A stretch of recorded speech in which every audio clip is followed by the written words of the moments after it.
Welcome to Pageant Planet's podcast, where we share stories and strategies to help expand and connect the global pageant community. Visit pageantplanet.com to find pageants, hire coaches, shop for dresses, and more. Now, here's your host, Stephen Roddy. Welcome, everyone, to another Pageant Planet podcast. This is the podcast for contestants who want to be inspired and discover how to win the crown. Today, Jessie Ledoux McMullen, our Queen of Coaching, and myself are covering the life of Katherine McQuade. Katherine wears many hats or crowns in her life. She's a pageant queen, including the current Miss International Junior Miss Maine, a fashion and travel blogger, a model, and a dance teacher. A pageant competitor for 14 years, Katherine has won the titles of Miss New York Junior Teen, USA National Miss 2015, National American Miss 2016-2017, and Miss Cosmos United States 2018. Her secrets to success will be revealed in this podcast, but we'll give you a hint. It's the interview. Like her food blog, Ketchup with Katherine, let's catch up on everything we have to learn about how Katherine has overcome the obstacles and challenges in her life to being the well-rounded pageant queen we all know and love. Katherine was born and raised in Whitestone, New York. While she grew up as a timid child, her mom always instilled in her communication skills, confidence, poise, and grace. As a young child, Katherine started opening up to her natural skills and talents through dance. Through the Landrum School of Performing Arts company dance team, she was able to dance competitively for over a decade, and it's one of Katherine's ambitions to be a Radio City Music Hall Rockette. One lesson that Katherine learned through dance was to always win and lose graciously, a humble experience for any competitor, and something we could all learn when you're playing at home board games. Yeah. Oh my gosh. I've ruined friendships and definitely relationships about that one. Yeah. But that's just me. Katherine didn't spend too many years being shy as she joined her first pageant when she was just 10 years old. Now I want you to ask yourself, how many pageants is considered a lot? 10, 20, maybe 50? Oh, 50 would be a lot, but how about 150? And that's right, Katherine has competed in over 150 pageants in her career, which has helped her shape the woman she is today. 150? That is crazy. Wild. That's got to be some kind of a record. It's got to be. I wonder if our Pageant Planet directory can shed some light on that too. Well, yeah, I'd love to see it all at a glance. I know. I've been brainstorming a new feature that kind of will list like who has competed in the most pageants, like kind of ranking it out that way. But yeah, it'll be interesting. She's got to be number one. To my knowledge, she would be. I think the most. I heard of one girl. I talked to her a while back that she said around this number, and I thought she was lying because I was like, "There's no way." But yeah, now that I hear like two girls saying around the same number, and I don't even remember what that girl, how many she competed, but it was in the 100 or hundreds. Because I'm like, what? That would be, I remember thinking like, that would be like 10 a year for like 20 years or something crazy. And so anyways, Katherine, that's basically, I don't know how old she is now. I'm sure we might get into it, but like 150, if she competed for 14 years, it'd be roughly 10 a year. Well, and if you think about it, I think Katherine got her start in a lot of glitz pageantry, possibly. Maybe I'm wrong, actually. I think I might be wrong. But anyway, when you think about the glitz pageant circuit as a whole, they're having pageants every single weekend, and there's no non-compete, and there's no limit. So I can remember, what was that? There's an HBO special, probably 20 years old. I think it's called Living Dolls, and it was basically like that. The glitz contestants were going from city to city, state to state, every single weekend. So, they could have knocked out easily 25 in a year that way. Yeah, that's true. That's true. But glitz pageants pay big money too. Like if you win, you can win like 10 grand, right? Yeah, you could pay a salary on it, basically. Yeah, so if you go around and you have a winning dress and a beautiful girl, and they have all the right stage presence, you could probably rack up $50,000-$60,000 in a year. That would be nice. That would be all right. But that's one of the reasons why glitz dresses go for so expensive too. That's true. It's like there's a lot of money around it. Yep, pay to play. Yeah, you do. So her journey began competing in the National American Miss system. So not glitz. I was right there, right/wrong, because I corrected myself. Anyway, a pageant system that's widely regarded as one of the best for developing young women's confidence and self-esteem through its competition. And not to mention the annual prize package adds up to tens of thousands of dollars each year. And I mean, gosh, it's that number is dwarfed in true comparison. I mean, it's over $1 million in prizes each year. Yeah, National American Miss. I mean, because they submitted all their prize packages, and what was it annually when we were reviewing it as a team? I think it was $1.4 million that they give away or something like that. But it was definitely over $1 million. Yeah. So, but it wasn't until 2012 that Katherine won her first title, Miss New York Junior Teen, and she went on to compete for the National Junior Teen title. And although she didn't place, she still won the Golden Achievement and Service Award for her platform, along with a few optional awards. She also created her own mentoring program at St. Luke's School from the 6th to the 8th grade in Whitestone for pre-kindergarten students, among numerous other volunteer efforts, which in total have accumulated over 5,000 hours of community service. Wow. That's tremendous, yeah. One cause that Katherine has held close to her heart and has been striving to raise awareness for ever since she started in pageants is pancreatic cancer awareness. And in 2005, her grandmother passed away from pancreatic cancer. And pancreatic cancer is the 4th leading cause of cancer-related deaths in the United States. And this form of cancer has no cure and no early detection. And its high mortality rate are caused by its rapid spread to nearby organs. So it's a really tragic form of cancer. Yeah, and didn't the actor whose name is eluding me, who is the Black Panther, he just died of this. He died of colon cancer. Colon cancer. Oh, okay. Yeah. I got it mixed up. But that was just yesterday. I mean, to this at the time of this recording. So, yeah. So a worthy cause, nonetheless. Yeah, absolutely. So one cause that Katherine has held close to her heart, and she's been striving to raise awareness for ever since she started. And oh crap, I messed up. All right, we're gonna jump forward.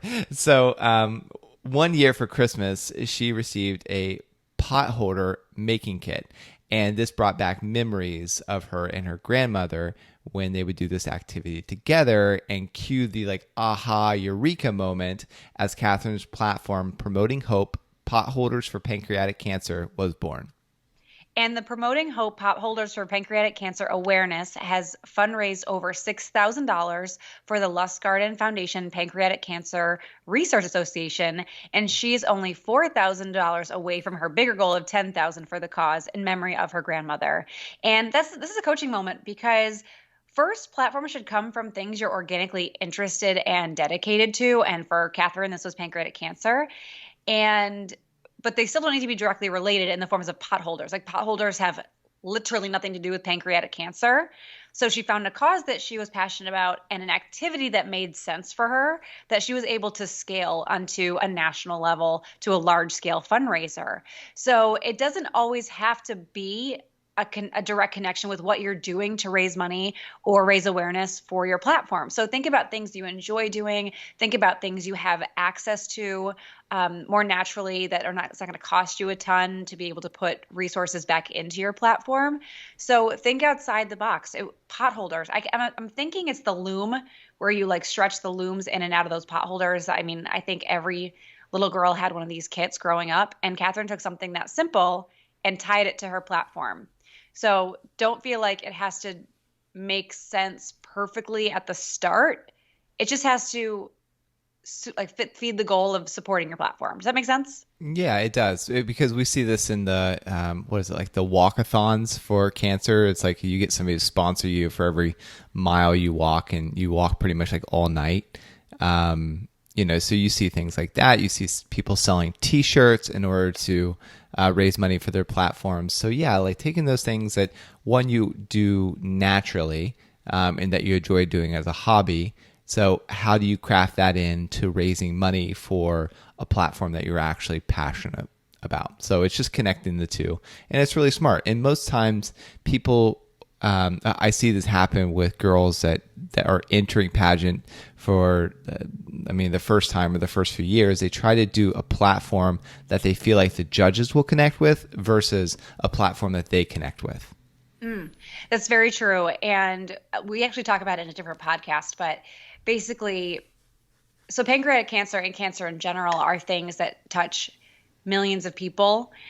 So you want to make sure that even if you're doing a specific type of cancer, like Katherine's doing pancreatic cancer, it still is a very widespread disease. So she's not really pigeonholing herself too much by selecting a specific type of cancer. However, we do see contestants that select very specific illnesses that are extremely rare. So like 1 in every 250,000 people have XYZ illness, which again, I'm sure it's very personal to that person.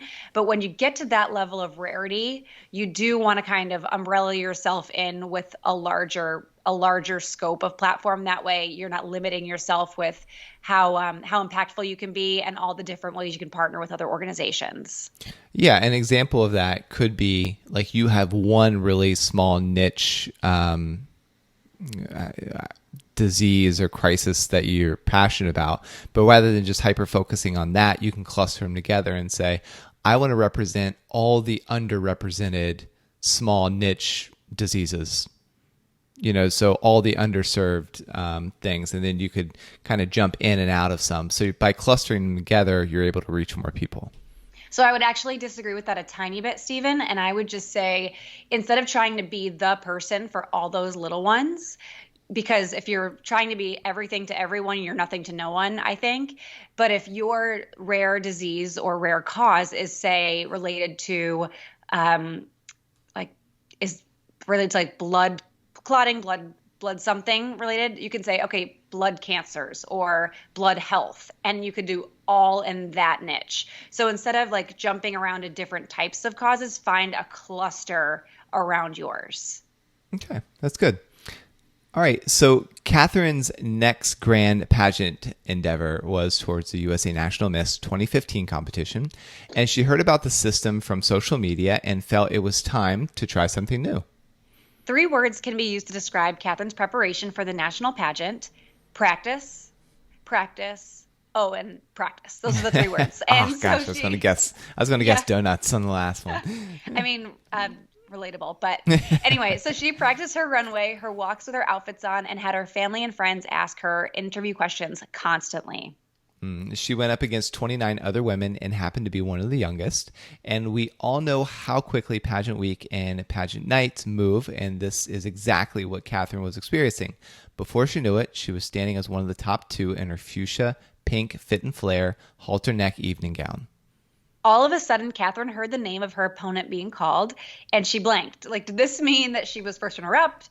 Did she just win and not know it? A wave of confusion, shock, and eventually pure joy and enthusiasm came over her as she realized that she was the new USA National Miss 2015. I feel like that happens. So for you, right? Because they say, okay, we're going to call the first runner-up and then you. And then when you heard, for you, when you heard the other contestant's name called, was it like a moment of sadness, or are you replaying it in your mind okay, call Susie Smith, call Susie Smith, call Susie Smith?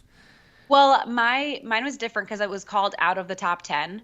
So I was standing with 5 other people, and the next name was Miss International. So that was easy to guess because you just knew it was the next. But that's a great question because I do feel like pageants skip around. Some pageants say the next name we're going to call is the winner, or some say the next name we're going to call is first runner-up. So if you're competing in 150 pageants and you don't really know what direction they're going to go in that particular year, I get it. And I think you see it on the faces of a lot of contestants in those final moments. Yeah, and I feel like if I was the first runner-up in that scenario and they called my name, I would initially be like, right. I didn't win. Oh, God, okay. All right, put on a smile. But all right, so Katherine had this to say. She said, it was amazing considering I've been competing since the age of 10, and winning a national title was like a dream come true. Winning is very difficult, and you can't always do it on the first shot. And most girls, it takes years to win a national title. So she's been competing for 10 years and hadn't yet won a national title. And this was her first. And this was her first time trying that system, too. Yeah, which I mean, is something that you say again and again. If you're not finding success in the system that you're doing, like leverage Pageant Planet's directory. There's literally thousands of different systems out there that can cater to your strength. Yeah, and connect yourself on social media with people that you compete with, because odds are they're not going to stay in that system forever. So you'll get exposure to other systems that way. And then hopefully they're leaving reviews on the Pageant Planet directory, people that you know and people that you don't know. So you can go back and reference it for yourself to see what their thoughts and opinions were. It's great. So Katherine was just a sophomore at Marymount Manhattan College at this time and had won in the presence of Miss America 2009, Katie Stam, who was a judge that particular year. And this experience came full circle as Katherine had the opportunity to watch Miss America 2016 live in New Jersey, where Betty Cantrell Maxwell was ultimately crowned. Yeah, one of the greatest skills of any title holder is their ability to juggle the duties and prioritize their time.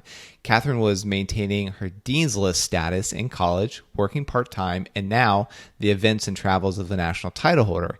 Even a 17-hour trip to Miami to celebrate her director, even that didn't keep her off of the Dean's List. So, good job, Katherine.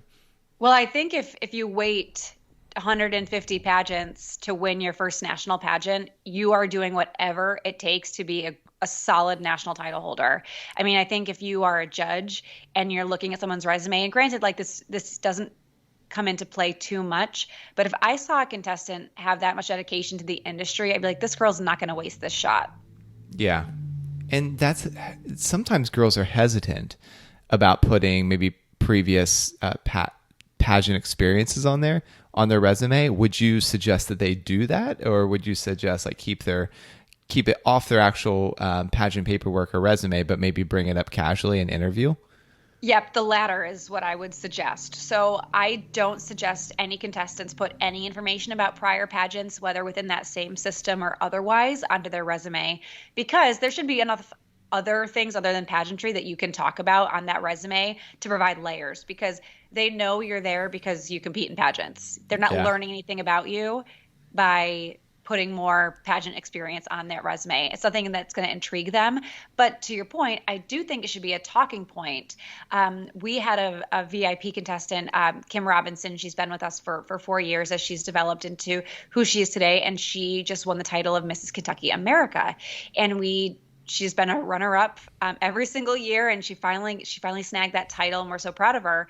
But we didn't put that on her resume. But when it came time to ask that question of why should you be Mrs. Kentucky, it was always a talking point for her, and saying like she's been loyal to the system, loyal to the opportunities as a local title holder. Here's all the things she's been able to do. So it comes across better if it's able to be a layer in who you are, but not all of who you are.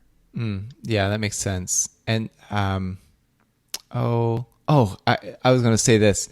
I was judging a pageant. This is very early on to my industry. I think this was maybe the first or second pageant I ever judged. And one of the questions in the paperwork was, why you deserve to be like this title. And the girl on her paperwork, and it was like let's just say the pageant was Miss Atlanta. She was like, the reason why I should be Miss Cole County is, and it was the name of her previous pageant. She didn't even like update her like paperwork. I'm like, brutal. I know. And it was just, and she couldn't see what we were seeing, but like, when I was reading through the paperwork, I'm like, okay, not. Did you say, well, why should you be Miss Cole County? No, I didn't. So, anyway. Anyways, I think you're up. Yeah, so as any thoroughbred pageant title holder will tell you, pageantry is a juggling act. And once you think you can't possibly juggle more, someone throws you another ball to keep in the air.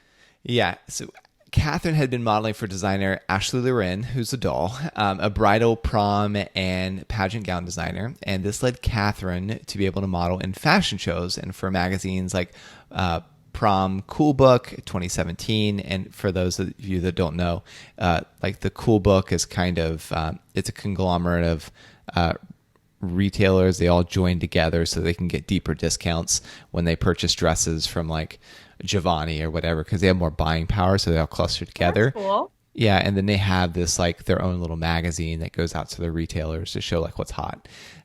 So she did that, and then her modeling experience dates back to 2011 when she was on the cover of Supermodels Unlimited Role Model Edition in 2011. It's really no surprise that she was awarded the Presidential Lifetime Achievement Award in 2015 for her work and service. And for those that are not familiar, in the U.S., there's different tiers of the Presidential Service Award, and certain number of hours qualify you to receive those different levels. There's, I think, bronze, silver, gold, and then lifetime. And Katherine, having done over 5,000 hours, definitely qualifies her for that level of award. And you actually go in to like track it. I think they have like a website. Gosh, yes. So I think I have the gold award. So I'm not lifetime, but you physically have to put in dates, organization, number of hours, and I think a contact person. It's been a long time since I applied, but I think a contact person for every single appearance. So you can't just say, okay, I did 20 hours for March, and then that's good enough. It's truly like line by line, event by event. And what I heard is that they're actually doing away. Like with this, I heard this last year that they're doing away with this like website or the upkeep on it or the Presidential Lifetime Awards. I have not looked at it for myself. I was having dinner, Renata and I, with a pageant director, and she was one telling us this. But the good news is Pageant Planet's creating something to fill that gap. So that'll be released this year so that you can track your volunteer hours, and then everybody in the community, it's a way to keep them honest. And so you can only go back like 7 days from your event. So like if you volunteered today, you would have 7 days to record that, or you won't be able to record it anymore. So that's a way to keep people honest, and you tag the organizations and all that stuff too, and you put the times. And so it'll be a way for us to, again, keep people honest. There's some pageants out there that track how many hours girls volunteer and all that. But if you're attached to our email list or you're subscribed to Pageant Daily, you'll see when it comes out. So you can start making your volunteer hours public, because some of these things, like when girls say I volunteered 5,000 hours, it's really hard for a lot of people to wrap their mind around. And sometimes it's easy to be like, yeah, right. But if you have like, no, here's my profile, here's all the different places I volunteered and I logged all my hours, then all of a sudden it makes it real. Oh, for sure. I think it kind of goes hand in hand with contestants that say they've raised $1 million or something. And not to say that people haven't raised $1 million for their platform. Usually that's like they attended an event in which they were a title holder at that raised money there, and they were a part of that event. So not the greatest thing to do, in my opinion. Right. So like maybe there should be a fundraising component on there too. But so just keep in mind that everything that you do is true to you. You can be a part of that, but just don't misrepresent is the key takeaway there. Yeah, agreed. And which brings me to a coaching moment too, because we talked about interview several times with relation to Katherine and her success. So the coaching moment is like platform work. I get a question all the time, do I need a platform in order to win this pageant? And the answer is usually no, you don't need a platform in order to win most pageants. But the more experiences you have to be active in your community or active with your platform equals more to talk about in your interview. So, wow, I've done these 7 events and appearances. Okay, well, that gives you 7 things to talk about in your interview, and more opportunity for interaction. So if you're at these appearances, you're probably not standing in the corner, or hopefully you're not standing in the corner by yourself, just waiting for your photo op. You're interacting with people. People are communicating with you. You're able to articulate who you are, what your system is, what your cause is, all of that we talk about week to week. So that leads to a stronger interview naturally. The more time for interpersonal conversation, the better that interview is going to be. So while it doesn't necessarily help you directly, there are infinite benefits to having a platform and doing appearances. Yeah, and when you look at people that go to fundraisers, charity events, they are the influencers of the community or the state. They're not just people without influence. Pretty much it's people with opportunities, leaders in business, which makes it excellent networking for you. And Jesse, you're a case in point where you've leveraged your charity work to like create job opportunities for you right after your title. So it's really great networking. And this is the time when you should be expanding that network, because pageantry comes with an expiration date. Even when you win your dream crown, you're on a timer. You got it for 1 year. Like, make it count so that you can get all these contacts so that after, like Chesley Christ, she's now, she just announced yesterday that she's with, I think it's E Entertainment. She signed on. Well, I'm not saying that she wouldn't have had that opportunity had she not been Miss USA, because she's a talented girl, but certainly like Miss USA opened up the door of opportunity for her to like walk right into that job. It made it a lot easier. Yeah, and Rachel Smith too. I think Rachel Smith was Miss USA maybe 2005. I might be wrong there, but she's an ET correspondent as well.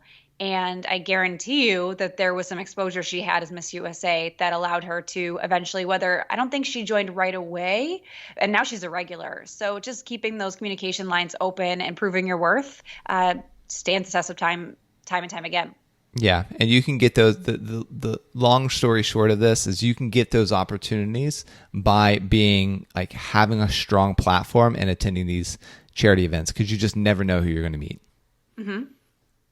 Okay, so in 2016, it was time for her to go back to the pageant that started it all, National American Miss, but this time as a Miss contestant. And Katherine got to represent New York and Hollywood, California against 36 contestants. Being a former USA National Miss title holder is a huge accomplishment, but Katherine was competing at another pageant that annually sweeps Pageant Planet's Best in Pageantry Awards in numerous categories, including Best in National Pageant, Best National Director, and USA National Miss is often right up there as well. So they're very much on the same playing field. So it wasn't going to be a walk in the park for her to go from USA National Miss national title holder to National American Miss national title holder. Yeah, and maybe it was deja vu, maybe it was her destiny, but Katherine won the title of National American Miss at 20 years old, just 10 years after she first competed in the system, and this occurred over the Thanksgiving weekend, and Katherine had one more thing to be thankful for. The role of National American Miss includes traveling across the country during the summer for the pageant program summer tour. She had the opportunity to participate in the national photo shoot, take a free trip to Disneyland, and continued to promote her platform of pancreatic cancer awareness. Amongst Katherine's pageant successes, she was still excelling in her education and community service initiatives. She graduated magna cum laude from Marymount Manhattan College with a major in communications arts with a concentration in creative media. The love for the pageant stage and for competition did not fade away.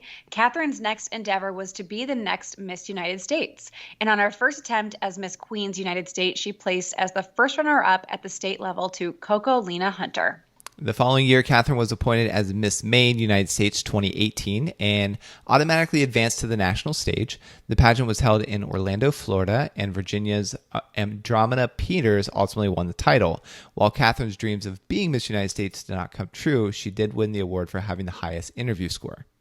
Again, I'm sure that relates back to all the community service work that she does. Yeah. And her next venture was to Washington, D.C. to compete at Face of the World USA competition in the hopes of representing the USA at the international pageant. The Face of the World pageant provides a unique experience and opportunity for both men and women around the world. It allows for its competitors to be married, single, divorced, have kids. There's really no rhyme or reason to their level of contestant, so anyone is welcome. And Katherine's scores and performance for photogenic, runway, evening gown, and video introduction competitions were good enough to place her as the second runner-up. And then in 2018, it was announced that she would be assuming the inaugural title of Miss Cosmos United States 2018. Prior to 2018, the pageant was always held outside of the USA, and it was never well known never well known within the US. Mm-hmm. And this is why in 2018, Crowned Garland LLC purchased the pageant, and Marks and crowned Katherine as their first title holder. The pageant now continues to occur annually in Orlando, Florida, and this is where Katherine crowned her successor, Katie Mode of South Carolina. Katherine was then appointed the title of International Junior Miss Maine and placed as the third runner-up at Nationals. And her most recent pageant success was placing in the top 20 at Miss New York USA with hashtag Team Fabulous, which is Ashley Loren, wearing an Ashley Loren icy blue gown. Ashley Loren is she's just so good at marketing and branding. Mm-hmm. She's just if you've ever seen the little caricature of the Ashley Loren, that's what Ashley looks like in real life. So If after hearing Katherine's story, you're still wondering why her name sounds so familiar, it's because she's been featured several times in our Best in Pageantry Awards. In 2019, she was featured in the top 10 Best Miss Headshot for her high glitz and glamour headshot perfected with silver earrings and her hand up in her blown out hair. And in 2020, she was 9th in our top 10 Best Evening Gowns for her sapphire blue classic ball gown at Miss Maine United States. She's only 24 years old, and Katherine still has quite a few Miss years ahead of her. Where will she compete next? Follow her journey on Instagram at Katherine McQuade to see where her pageant journey will take her.